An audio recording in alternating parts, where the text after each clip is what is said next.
Bonjour à toutes et à tous, bienvenue dans ce nouveau chapitre de notre formation au module bibliothèque de Lightroom. Dans le chapitre précédent, j'ai largement détaillé les mots-clés. Dans ce nouveau chapitre, nous allons parler de la détection des visages, encore une façon d'alimenter les mots-clés, et aussi de la bombe de peinture, une autre façon rapide d'alimenter notamment des mots-clés. Alors la détection de visage, on va le faire sur plusieurs photos. Donc j'ai créé un catalogue spécial pour faire cet exemple avec des photos de studio que j'avais réalisées il y a quelques années pour certaines et très récemment pour d'autres. Et nous allons voir comment ça fonctionne, et c'est tout simple, je vous le dis tout de suite. Donc là, j'ai une collection de photos portraits avec des portraits divers. Et donc, je pourrais là-dessus appliquer la détection des visages. Alors, comment ça se passe? Soit je la lance à partir du menu du haut, qui est associé donc à Lightroom CC et à mon identification. Et vous voyez, j'ai une détection des visages possible par ici. Il est aussi possible de le faire avec ce bouton, si ça veut bien ne pas m'embêter, avec ce bouton ici, détection des visages. Donc là, je vais lancer la détection des visages sur ce dossier. Voilà, donc comme c'est la première fois que je l'utilise dans ce catalogue, il me dit « Bienvenue dans la vue personne » et il me demande si je veux rechercher des visages dans tout le catalogue ou bien ne rechercher des visages que selon les besoins. Donc il faut bien savoir que si vous faites la détection des visages sur tout le catalogue, ça va durer un certain temps. Il va le faire en arrière-plan, mais ça va être très très long, ça va prendre du temps. Assurez-vous que ça vaut bien le coup de le faire. Autrement, vous pouvez rechercher des visages de manière épisodique, c'est ce qu'on va faire, et là il va le faire que sur le dossier sur lequel je suis pointé actuellement, c'est-à-dire le dossier portrait. Alors je lance, et vous voyez qu'il s'est mis en route. Alors, je vous montrerai après, là il est en train de faire rapidement la détection des visages. Vous voyez, pour 5 photos, ça dure déjà un certain temps. Alors imaginez sur un catalogue de 10 000 photos, c'est qu'il va rechercher des visages dans toutes les photos. Alors, il a découvert les visages et il en a déduit qu'il n'y avait qu'une instance de chacun de ces visages. Alors ça c'est vrai. Donc le premier modèle, c'est celui-ci. Donc il y a 5 photos qui sont anonymes pour le moment, et des photos nommées, il n'y en a encore pas. Donc je vais nommer la première photo, je vais l'appeler Laura. Voilà, je valide. Donc voilà, j'ai une photo nommée cette fois, et vous voyez que pour cette photo, il a alimenté, en plus des mots-clés qui existaient, le mot-clé Laura. Voilà, donc je vais nommer la seconde photo, Monique.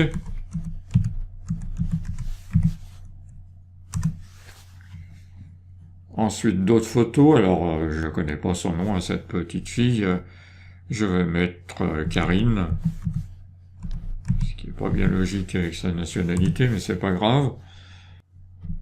Natacha. Voilà, et un monsieur, je vais l'appeler Pierre. Monsieur Pierre. Voilà. Donc toutes mes photos sont nommées. Donc maintenant, il sera capable de reconnaître les personnes si je lui propose à nouveau. Alors je vais vous remontrer les photos. On va sortir du mode détection de visage. Alors pour ce faire, il suffit de recliquer sur le bouton personne ici. Moi je l'appelle détection des visages, c'est plus simple. Voilà. Et vous voyez que chaque fois, il est allé isoler les visages. Donc c'est bien une détection des visages. Et vous pouvez constater en haut que automatiquement, la détection des visages se met en pause. Nous allons lancer la détection des visages sur un autre répertoire. Voilà, donc ce modèle est connu, normalement, parce qu'il était dans le répertoire portrait. Donc je vais lancer la détection des visages. Donc là, il ne me demande plus si je veux faire de manière épisodique ou pas. C'est enregistré dans le catalogue une fois pour toutes. Il vous le demandera que la première fois.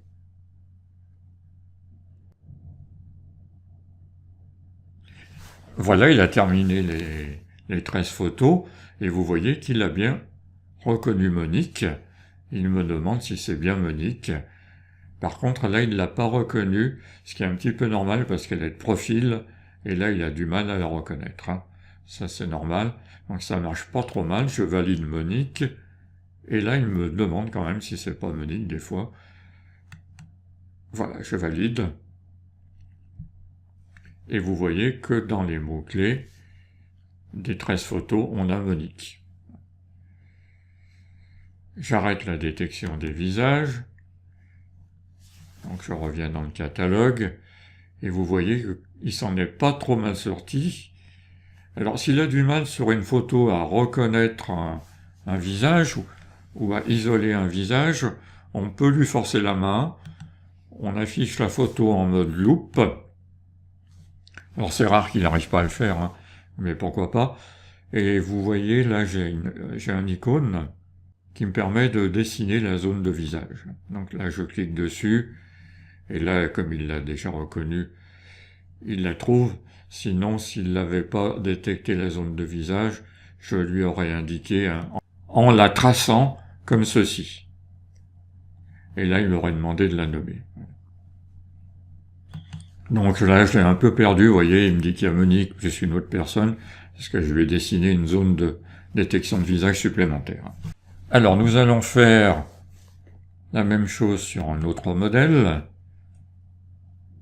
Ah, voilà, il faut pas oublier de désactiver cet outil, autrement il est activé en permanence. Je reviens en mode grille. Voilà. Donc ce modèle, je l'avais appelé Charlotte dans une autre vie, donc il l'a gardé en mémoire, et là, dans cet exemple, je l'ai appelé Laura. Donc on va voir comment il s'en sort. Donc je lance la détection des visages.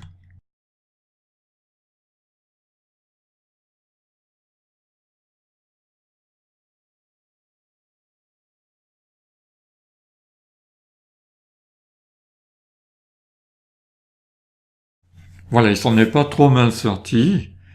Vous voyez, il y avait deux photos dans le même répertoire, deux photos de Roxana, que j'avais identifiées dans le passé comme étant Roxana. Je m'étais même trompé, j'avais noté Roxana, là. Et dans les photos du modèle que j'ai appelé Laura aujourd'hui, que j'avais appelé Charlotte dans le passé, il a reconnu 3 Charlotte, et tout le reste, il les a bien identifiés en Laura. Alors, on va voir pourquoi il a reconnu 3 Charlotte. C'est parce qu'elle n'était pas dans la même position et qu'elle était dans une photo en duo. Donc là, il me demande si c'est bien Laura sur 12 photos. Je valide. Sur 11 photos également, je valide. C'est bien la même. Mais comme elle est dans des positions différentes ou bien de profil, ici, vous voyez, il a des doutes. Là, il y a une partie dans l'ombre, il a un doute. Là, il y a une partie cachée par les lunettes de soleil, donc c'est normal qu'il hésite. Là, il la reconnaît pas du tout. Il me demande si c'est pas Monique. Mais non, c'est bien Laura. Voilà, je valide. C'est sur Laura. Et là aussi. Donc vous voyez, et puis là, Charlotte sur 3 photos. Donc je vais lui indiquer que c'est pas Charlotte, mais que c'est bien Laura. Voilà. Donc vous voyez, ça marche pas trop mal, en définitive. Il s'en est très très bien sorti. Il faut dire que j'avais fait surtout des gros plans, hein. Voilà, puis je vais faire une troisième passe sur un troisième modèle. Voilà. Je le fais rapidement.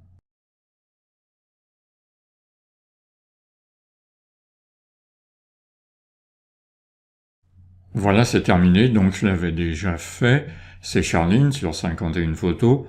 Il a des doutes, donc il a des doutes sur des photos qui sont plus compliquées pour lui, vous voyez, des photos de profil, des photos où elle a le regard en bas, là elle a le regard en haut, et là elle n'a pas tout à fait le regard en face, elle n'a pas la même expression. Bon, il y a que là où il se plante un peu, sur le reste c'est normal, hein. Voilà, donc si je regarde dans tout mon catalogue, toutes les photos, elles sont toutes nommées maintenant, hein, tous les visages, sauf ceux que j'ai pas mis à jour là, mais c'est pas grave. Tous les visages sont reconnus, et donc la prochaine fois que j'importerai des photos de Charline, ou bien de Laura, ou bien de Monique, il me les reconnaîtra automatiquement. Et alimentera les mots-clés.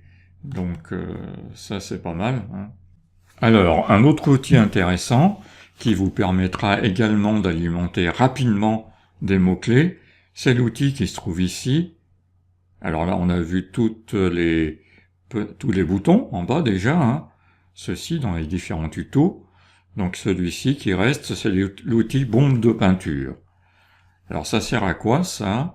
Eh bien ça va vous permettre de peindre sur des photos en mode grille certains éléments, certaines informations. Alors, je l'active, et quand je l'active, vous voyez, il est au bout du pointeur de ma souris. Et on peut peindre toute une série de choses. On peut peindre des mots-clés, des libellés, des marqueurs, des notes. Ça vous permet de noter rapidement des photos. Alors c'est plutôt plus intéressant pour les marqueurs.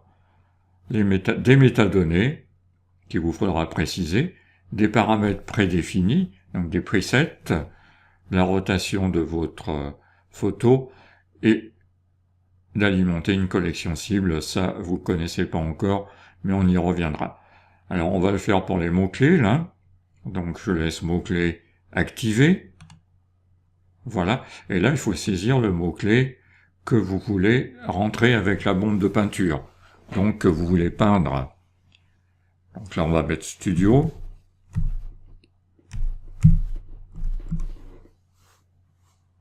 Voilà. Et donc, je vais peindre. Alors, vous voyez, dès que je suis sur la photo, j'ai la bombe de peinture. Alors, il faut bien être sur la photo, il faut pas être sur le cadre à côté, hein. Voilà. Je clique rapidement sur chacune des photos.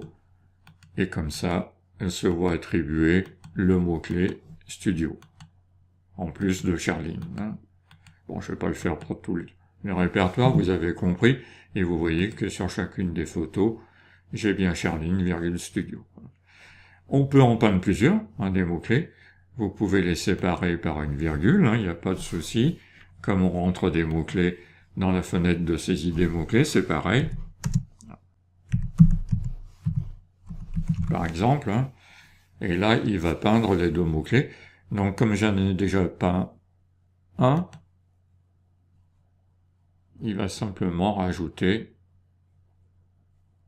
un troisième mot-clé, vous voyez, janvier. On peut aussi ajouter des mots-clés, mais sans les saisir. Alors, je vais les effacer en cliquant sur la pipette ici, en ayant les mots-clés activés au niveau de la bombe. Si vous faites majuscule sur la pipette, vous voyez là, vous pouvez ajouter des mots-clés à partir des ensembles de mots-clés. Vous vous souvenez de cette notion d'ensemble de mots-clés? Donc je peux rajouter soleil, par exemple, et je peux aller sur un autre mot-clé, je peux en ajouter. Vous voyez, la pipette est en mode plus. Faut pas lâcher la touche majuscule. Et je peux aller dans un autre ensemble pour rajouter un autre mot-clé. Voyez, et là, j'ai 3 mots-clés. Et si je peins sur toujours la même photo, comme ça vous verrez mieux, les 3 mots-clés sont ajoutés. Et puis avec cette bombe de peinture, vous pouvez peindre autre chose que des mots-clés, hein. Donc vous avez compris le principe, ça fonctionne exactement pareil, hein. Vous pouvez, par exemple, peindre des paramètres prédéfinis, et là, il faut aller préciser le paramètre que vous voulez peindre, un noir et blanc par exemple. Et cette photo, décidément je lui en veux, cette photo, elle va se retrouver en noir et blanc. Voilà. On va pas peindre tout un ensemble de photos comme ça, avec des paramètres prédéfinis, mais pourquoi pas, hein, voilà, et ça fonctionne pareil pour les autres paramètres de cet outil bombe de peinture. Voilà donc, alors, très important, une fois que vous avez fini de peindre, n'oubliez pas, on va laisser paramètres comme ça, n'oubliez pas de reposer la bombe de peinture dans son emplacement, en cliquant sur l'emplacement, sinon elle est toujours activée, et vous allez peindre plein de choses que vous ne vouliez pas peindre, hein. Je vous le dis parce que ça arrive souvent, hein, même à des gens qui font des cours. Voilà pour ces 2 outils, l'outil détection des visages, qui est très intéressant pour identifier vos modèles. Si vous faites de la photo de studio, je pense que là c'est très intéressant. Toutes vos photos de studio sont identifiées, les modèles sont reconnus. Pour quelqu'un qui fait de la photo de paysage, ça va être beaucoup moins intéressant.